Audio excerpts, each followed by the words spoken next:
It wasn't exactly fair on my part to shoot them from cover while they were unaware of my presence, but the circumstances demanded it.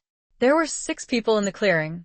One man was holding a knife to another man's throat, another was pointing a gun at a woman, and a third was pulling clothes off a young woman.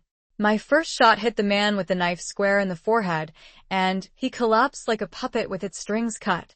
The man holding the gun turned at the sound of the shot, and my next bullet tore through his throat. The man who was pulling the woman's clothes stepped back and raised his hands in the universal gesture of surrender, but unfortunately for him, I wasn't taking prisoners. My third shot was another one straight to the forehead. I had no problem killing them. They weren't even close to being the first. Uncle Sam taught me how it's done, and made sure I got plenty of practice shooting bad guys. With 3 down, I stayed put to make sure there wasn't anyone else around who could pose a threat. The man and the woman hurried over to help the young woman, as I watched what was happening in the clearing. I reflected on the events that had led me there. I was in Texas, a bit south of Presidio, where I had been hunting wild boar. I had just settled into my sleeping bag when I heard a woman scream. I grabbed my AR-15 and went to see what was happening. I reached the trees surrounding a small clearing and observed the scene. It wasn't hard to figure out who the bad guys were, and I dealt with them. Even the one who tried to surrender had to die, because I didn't want to involve the local law enforcement in this matter. In truth, my wild boar hunt was over, and by dawn, I hoped to be halfway home to Colorado. I was curious about what was happening. I walked into the clearing with my rifle in hand and approached the 3 people there. As I got closer, I pointed to the woman whose clothes had been torn and asked if she was all right. The man, who was clearly Latino or possibly Mexican, since we were near the Texas-Mexico border, responded in fairly decent English. "Thanks to you. She's okay, senor." He explained that he had paid the men with the knife and the gun to smuggle him and his family into the United States and deliver them to his cousin, who lived in Los Cruces. They had met the 2 men near Ojinaga, and after crossing the border, they encountered a third man who was supposed to drive them to Los Cruces.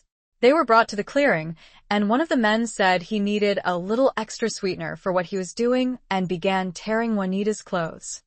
I asked where their car was, and he said it was parked further up the road from the clearing. I asked if he could drive, and he agreed. I went over to the bodies and searched them. I found $3,000 on the man with the knife and another $2,000 on the other 2. I handed all the money to the man, whose name was Roberto, and told him to put his family in the car, follow me, and I would drive him to Los Cruces. It was only a 5-hour drive. When I dropped them off, I waved goodbye and headed back to Denver. Because I cut my trip short, I returned 3 days early. I was surprised to find my driveway packed with cars.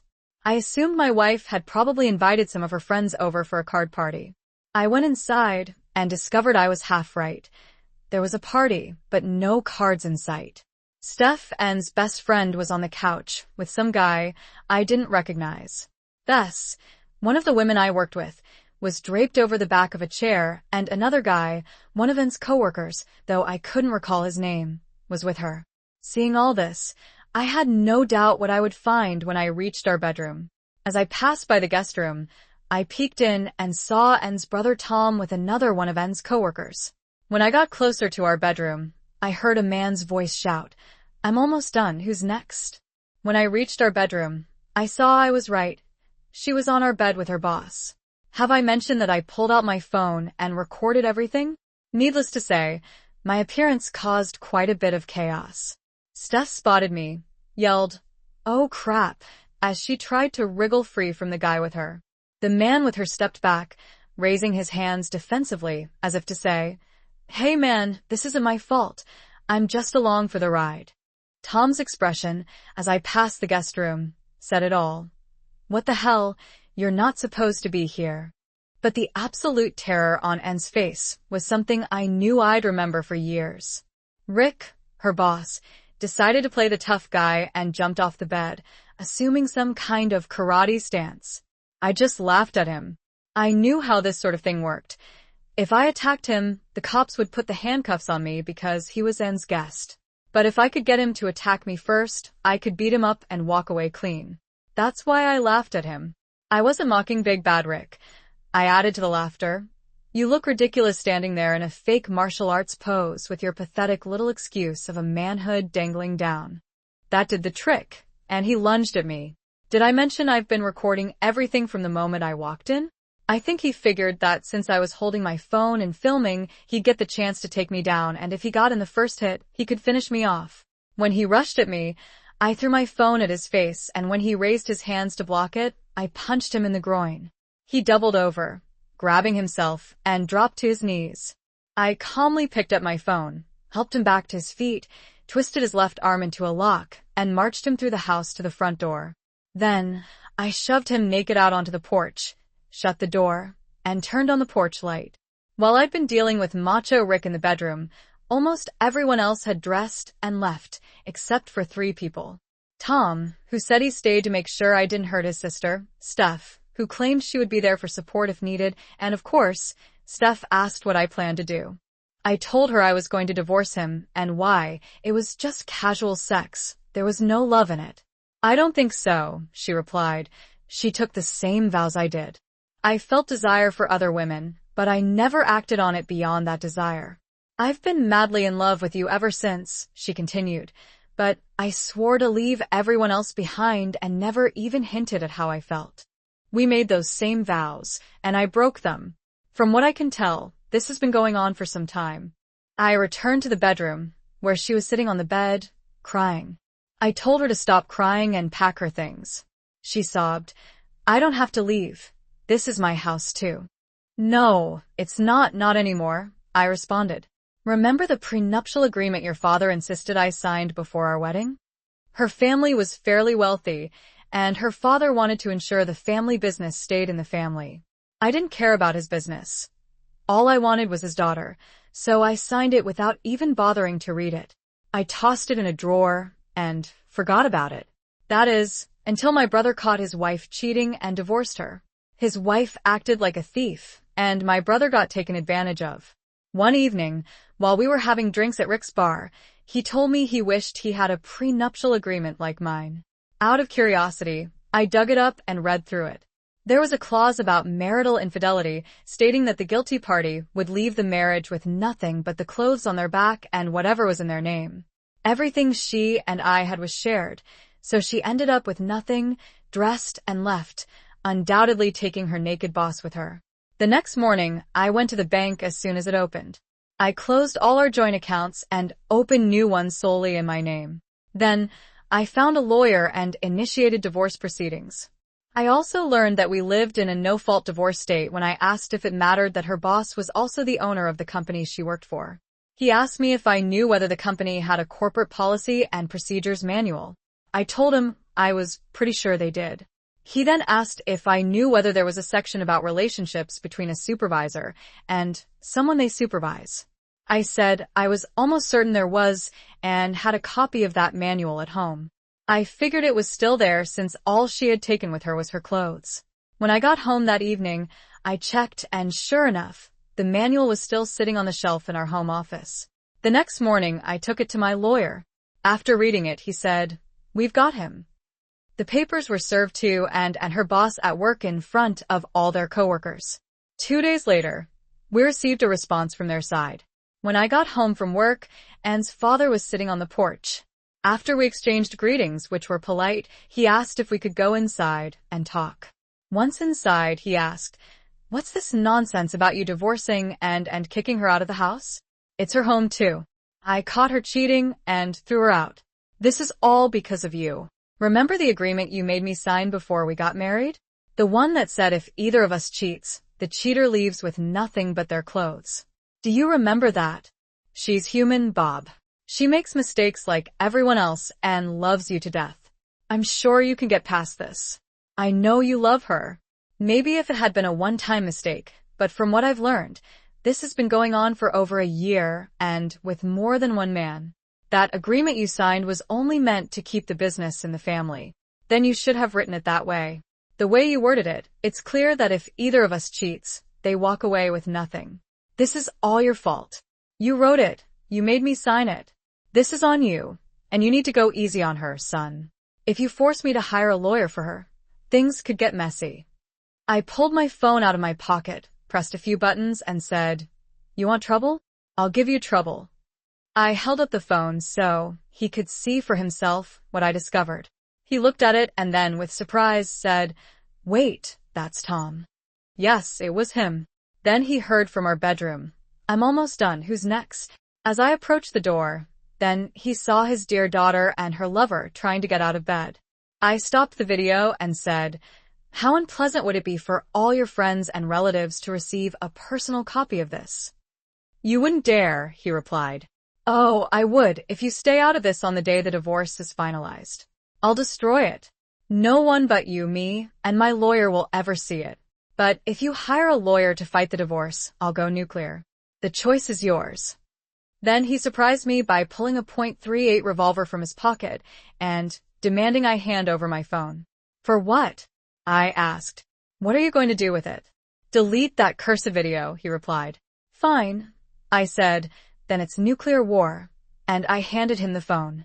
He waved the gun in my face and ordered me to step back to the other end of the room. I did as he asked, watching him press buttons to delete what I had on his daughter. He put the phone down, stood up, and said, "See you in court," before leaving the house. As soon as he was gone, I went to my computer and sent the video to my mother-in-law. Half an hour later, my father-in-law called. "You dirty son of a gun. How could you stoop so low as to send that filth to my wife?" he demanded. "I told you that if you messed with me, I would bring the nuclear option down on you. I can't believe you're so foolish as to think I wouldn't have backup copies. So far, I've only sent it to your wife. Cross me again, and the whole world will see it." He yelled, then hung up. He didn't hire a lawyer to fight the divorce, and it went through. I was a bit surprised when Steph called me 2 days after the divorce. "Did you really mean it when you said you had a thing for me?" she asked. I did. I'm free tonight. I hadn't been with any woman since I filed for divorce. Call me old-fashioned, but I was still married and felt that I would have been a cheater too if I got involved with someone else while I was still married to, and the divorce was final now and I needed the company, so I asked what she had in mind. "How about dinner, drinks, and some conversation? We'll see where it goes." "That sounds good. How about I pick you up at 6? I suggested. "I'll be ready," she replied. That evening, after dinner and drinks, I asked her about the timing of her call. "It's pretty simple, really. I know the kind of guy you are. I knew you wouldn't get involved with another woman while you were still married. Am I wrong?" "No, you're right about me, but how did you know I was free now and was having some trouble at work?" I asked. "She mentioned the divorce was finalized. You know, she still loves you, right? But not enough to stay faithful. It wasn't entirely her fault. The first time she was drugged with something like a date rape drug, and that jerk filmed it. He told her she belonged to him now, and that he could use her whenever he wanted, or else he'd make sure you got the video. That doesn't matter. If she had come to me after that first time and told me we might still be together, I said.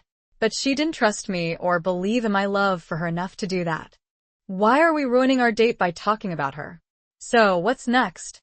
I've already told you I like you, so the next move is yours, your place or mine. Mine is closer. Then why are we still sitting here? It was exhausting. We were intimate in different ways. By the time I collapsed onto the bed next to her, I thought I was done.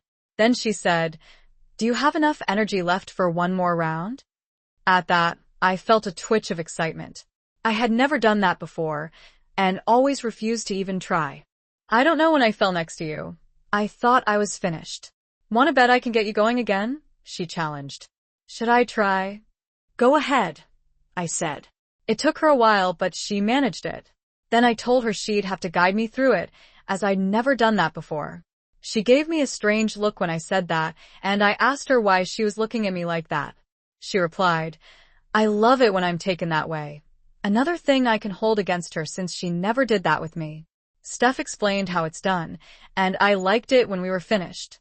She went to the bathroom and came back with a washcloth and a towel, cleaning me up as she said, "I want everything nice and ready for the first time we wake up together in the morning."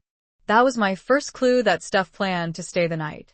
So, I asked what her plans were for the next day. She laughed and told me, "I'm staying here and spending the day with you. Does that work for you?" I had some things I needed to do, but nothing that couldn't wait until another day. We lay in bed, and as I waited for sleep to take over, I wondered where this would lead. I got my answer the next morning over a late breakfast. We woke up curled up next to each other. Her hand slid down and found me, and I responded to her touch. We repeated things 3 times before taking a break to grab something to eat. Over pancakes and bacon, she said, "I don't want you to get the wrong idea. I'm not interested in a long-term relationship.